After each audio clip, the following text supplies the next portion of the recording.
Hi, let's now move on to the second block of Module 7, Introduction to Renewable Energy Analytics. And in the second block, we'll concentrate on uncertainty, its origins, and its characterization. When discussing uncertainty, obviously the first thing to think of is what is the source of that uncertainty and how it may propagate. Thinking of the source of uncertainty in renewable generation forecasting, let's look at the type of data that is being used for forecasting methodologies, for modeling, for learning, and then we'll understand where this uncertainty comes from. First of all, when forecasting at a wind farm, a solar PV plant, or it could be also a location with wave energy devices, you will use some local measurements.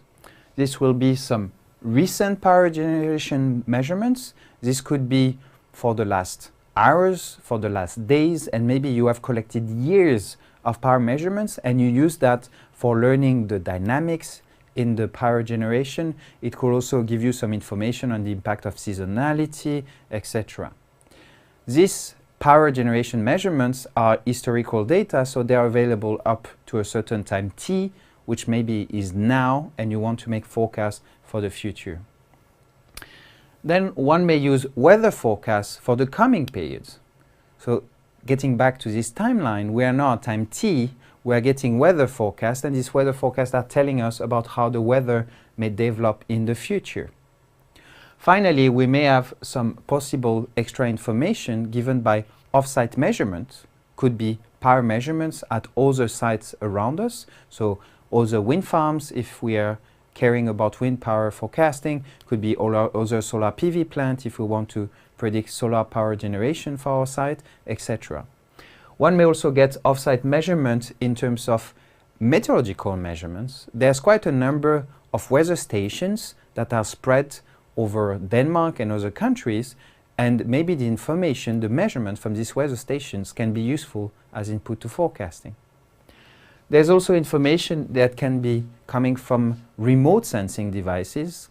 So one may think of LiDAR, one may think of radars, one may think of satellites actually. The satellite images could be used for PV production forecasting.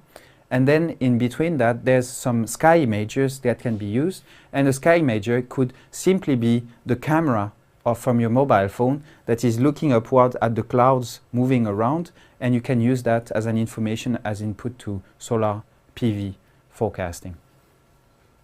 Now that we know our different type of data that can be used as input to forecasting, we need to dig into their importance and their contribution to forecast uncertainty and to eventually forecast error. In this graph here, we have the lead time on the x-axis and we have the error on the y-axis. Think of the error conceptually. Right now we still haven't defined some measure for the error, but still consider how good or how wrong the forecast may be. If the forecast is good, the error is low. If the forecast is not so good, the error is high, right? So when making studies about errors in forecasting, in renewable energy forecasting, we have a general tendency that we see the error growing with the lead time. As I mentioned earlier, this may not be true every day. Maybe someday you can make large forecast errors 2 hours ahead and then small forecast errors a few hours after. But on average, it will always be more difficult to predict if you want to predict a few days ahead than if you want to predict a few hours ahead. So this is represented by this purple line here, where the forecast error is going to grow statistically, on average, you could say, from being low for very short lead time to being fairly high for longer lead time. Note also the shape of this curve. The error will grow steadily for the first, let's say, 6 to 12 hours, and then it will progress at a lower rate when you try to forecast for longer lead time. Now let's look at the contributions of the different type of data to the forecast error or to forecast uncertainty in this graph. We have two colors. Color blue is for measurement, the color yellow is for the meteorological forecast. Here for measurements you can put all together the measurements that are power measurements at the site of interest and all potential measurements that could be used, remote sensing, off-site measurements, etc. When we predict for the short term, the contribution of measurement to forecast accuracy is very high. So maybe the importance of weather forecast is not so much. But as you look at further lead times, the importance of the measurements is getting smaller, and the importance of the weather forecast is getting larger and larger. If you want to predict wind power generation or solar power generation for tomorrow, let's say tomorrow is here, you will see that maybe 90%, 95% of the forecast accuracy will be justified by the quality of your weather forecast, and much less, that is 5 to 10%, will be justified by the measurement input that you've used to your forecasting. So overall, what we say is that for very short-term forecast or short-term forecast, 0 to 6 hours, you definitely need measurements. And then when you look at the early medium range, so that would be this 6 hours to, let's say, 4 days, you definitely need weather forecast as input to your renewable generation forecasting. Something interesting is that if you really look at longer and longer lead times, that is weeks ahead or months ahead, then the importance of the weather forecast is decreasing, because even the best weather forecasting models and climate models today will have it difficult to tell you what the wind speed is going to be in 3 months, in 6 months, or next year. You can imagine that. So then the measurements will give you quite good information, or at least their role in supporting the quality of the forecast will increase as this lead time gets very far in the future. We mentioned quite a lot weather forecasts. The numerical weather predictions that are used as input to renewable power generation forecast, this numerical weather prediction will come from some of the weather institutes that we have all around the globe. Typically, each and every country has had a national meteorological institute which is responsible for operational forecasting. It can be as a public good to inform the population, it can be for military purposes, and today there's more and more commercial application. Also in parallel, there's been a liberalization of the meteorological field, so that means today you could start your weather forecasting company and you can be an actor of the market and you can compete with the national weather institutes. If you look at numerical weather predictions, the point of it is to give future value of meteorological variables of interest. Let's say for us it can be wind, it can be temperature, it can be solar irradiance, and eventually these values will be on a grid. A grid is a mesh that you have all over the Earth for some of the models that are global. Maybe it's just over a country for some models that are more local. But this mesh will have some nodes with a certain distance between them. So it could be, for instance, 16 kilometers between nodes. It could be a few kilometers between nodes. And then you will have a value of these meteorological variables predicted for each location being given by these nodes. So it's kind of a mapping of the future weather condition on a mesh for a certain country or for the globe globally. Then also, this mesh can be seen in terms of vertical layers. So you may have this information about future meteorological variables either at the ground level or at 10 meter, at 100 meter, or you may even look at higher level that are defined by pressure levels. Here we will obviously focus on the lower level, let's say from 0 to 100 something meter for wind farms, since wind turbines will be in this layer. And for solar power, it may not be so relevant, as you want to know the solar irradiance on your PV panels, for instance. In terms of temporal and spatial resolution, it's the same. We have a grid in terms of time. So this forecast will be expressed for different points in times in the future.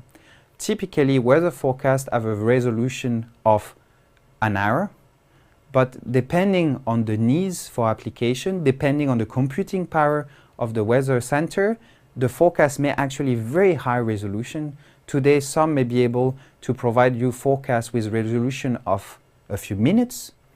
And then for some other purposes, some other weather center will only give you weather forecasts maybe with a time step of 3 hours or 6 hours. Today, with the increase of computational power, it doesn't make sense anymore to have very coarse temporal resolution. So typically, hourly resolution is the standard, and we're even moving towards much higher resolution. There's also a lot of alternative systems today that can provide you with weather predictions. This may be a global model, so then covering the whole globe. This may be some mesoscale models that tend to be more localized. So this can be, for instance, just for Western Denmark. And there may be also very local models. So today one can set up weather models that will, for instance, focus just on the area around an offshore wind farm and go for extremely high resolution there. Another interesting aspect is that you may actually get weather forecasts for free, which is something that you can get in the US, for instance, and in certain parts of Europe, depending on the actors you're in contact with. But most likely, this will be on a commercial basis, and so you will have to pay for getting this data, either on a daily basis, either through a subscription, etc. These numerical weather predictions all rely on the same kind of idea. There's a model describing the physics, then it is transformed into a numerical model that is going to solve the equation, the physical equation that describe, for instance, the motion of mass in the atmosphere. And then eventually we will integrate these models in the future to get forecast values for the different meteorological variables. A consequence of the way these numerical weather predictions are generated is the origin of the uncertainty that is in there. First of all, if you want to integrate to give values for meteorological variables in the future, then you integrate from an initial state. So you need to know what's the initial state of the atmosphere for instance, if you have a global model all over the globe, all the vertical layers, that will be your starting point for forecasting. This is extremely difficult to know what is the state of the atmosphere at any time. But still, there are lots of progress today.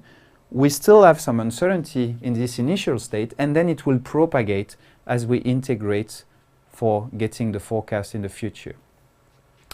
The models and the physics themselves, we feel we have a very good understanding of the atmosphere, the physics in there, but actually there are still uncertainties. If you want to describe clouds, the motion of clouds, how different layers of the atmosphere interact over the sea, over the land, on coastal regions, actually we are not 100% sure of all the physical modeling that we are doing. It's very good, but it's still not perfect. So you will have some uncertainties there. And finally, the uncertainty can be very, I would say, low level, linked to numerical aspects.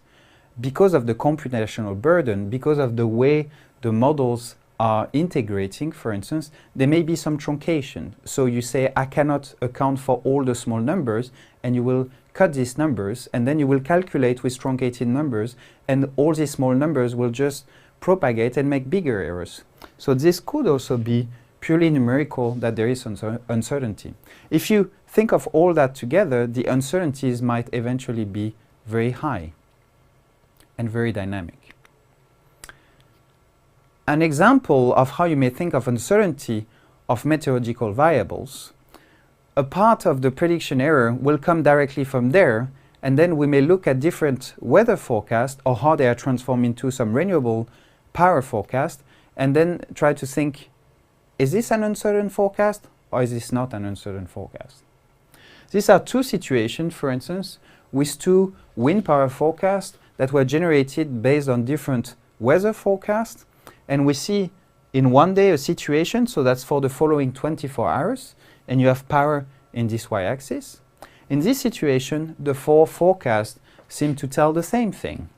So maybe your confidence that if they agree, that seems to be pretty sure it's what's going to happen tomorrow. Then in another situation, with the same 4 input forecasts that are converted eventually to renewable power generation, we see that they do not agree. One of the forecasters say there's going to be an early drop and a slow recovery. Another forecaster say, oh, it's going to increase first, then it's going to be dropping, then slow recovery. Another one say, no, it's going to be a slow drop and a fast recovery. And another one say, well, it's not really going to drop, and then it's going to go high steadily. In this situation, you might think, I'm not so sure of what's going to happen since these guys don't seem to agree. So this would be typical representation of more or less easily predictable situation. I mentioned that the weather forecasts are converted to renewable power generation forecasts. It will be the case for wind, it will be the case for solar, and eventually also for wave energy. You will use some weather forecast or forecast for ocean variables to convert to power. So we say there's some inherent uncertainty from the weather forecast, but don't you think there may be also an uncertainty when converting to power? Let's look into that. This is a power curve for wind turbine from Vestas. It's a fairly old one. It's a V44 of 600 kilowatts. Today, it's not really a turbine that's going to be used much, but still it's a turbine that has been seen around quite a lot in Denmark, since a lot of the wind farms that were deployed, say 15 years ago, were using this kind of turbines. Here, this is the example of the Kling wind farm, which is in the north of Jylland in Denmark, and it has 35 of these V44 turbines. The nominal capacity of the wind farm is 21 megawatts, and if you think of this wind turbine power curve, if you scale it by multiplying by 35, you believe you have the power curve for the overall wind farm. The power curve here, for those who have limited knowledge with wind energy, the power curve gives the relationship between wind speed, here expressed in meter per second, and power, here expressed in kilowatts. In the first part, there's no power production for low wind speeds, and then after the cut in wind speed, power generation is increasing steadily. Eventually, we reach the rated wind speed and the nominal power production for this wind turbine. We have a steady plateau at this nominal power value, and when we reach the cutoff speed, so it's too windy for the wind turbine to operate safely, the cutout will happen, and then again there's no more production since the turbine is not really turning anymore. So let's look at what is the empirical power curve for this wind farm after we collected quite a lot of data. This is what it looks like. On this plot here you have a set of data points that were collected. For each and every bubble point, it's a collection for a given hour of the pair wind speed and power. So that's the wind speed that was observed at the wind farm and the power generation that was also measured at the wind farm at the same time. Eventually, you expect it should follow the theoretical or manufacturer power curve that we've seen before.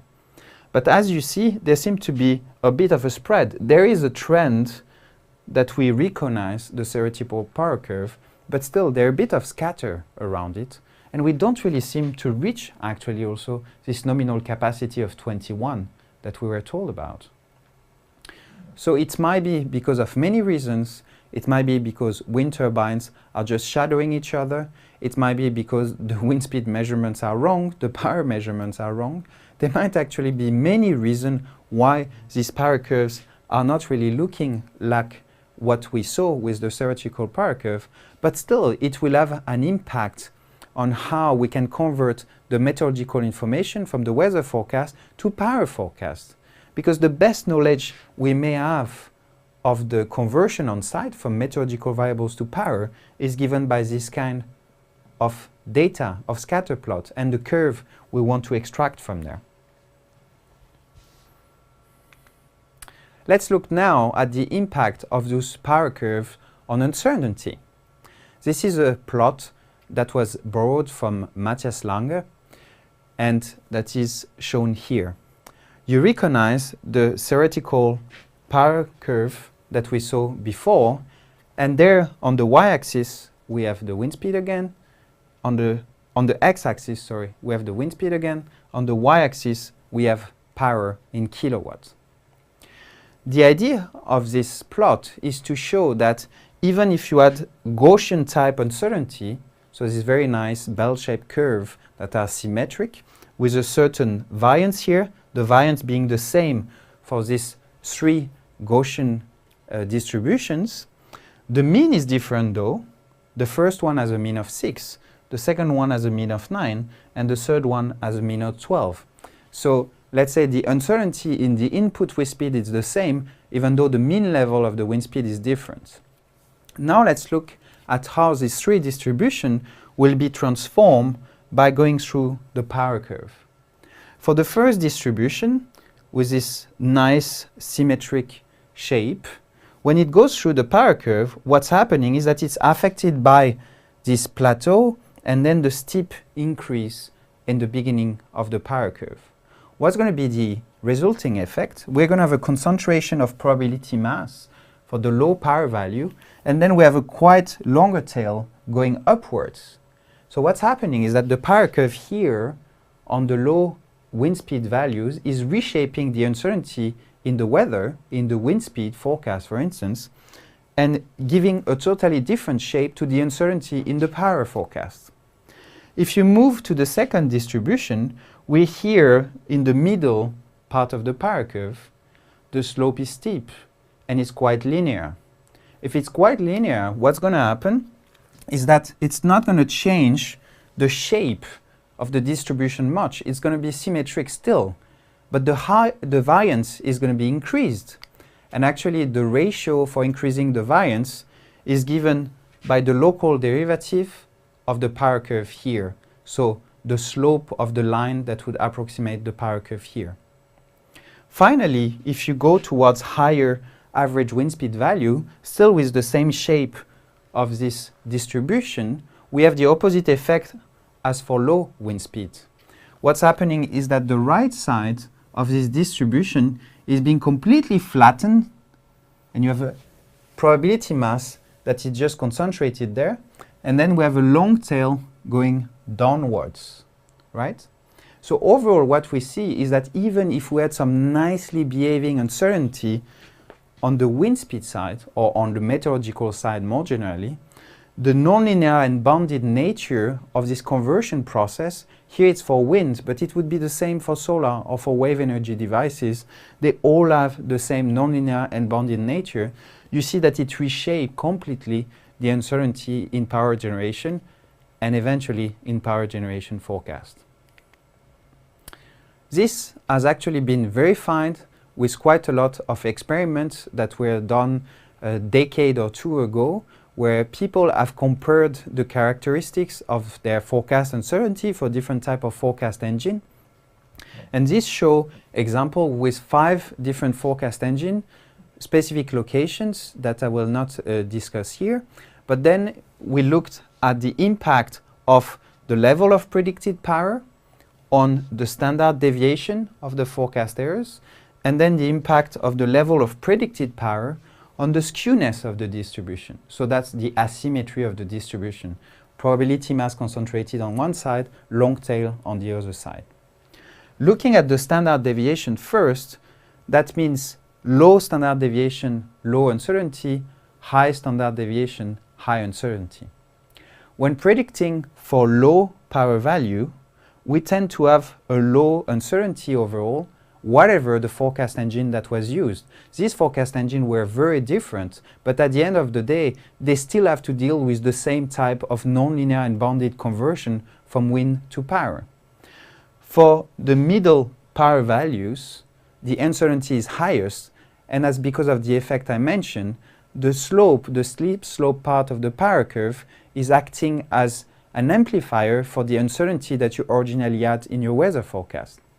Eventually, on the other side, we also see the uncertainty dropping, and again, in the high part of the power curve, you have the plateau at nominal capacity, which lowers the uncertainty in your forecast.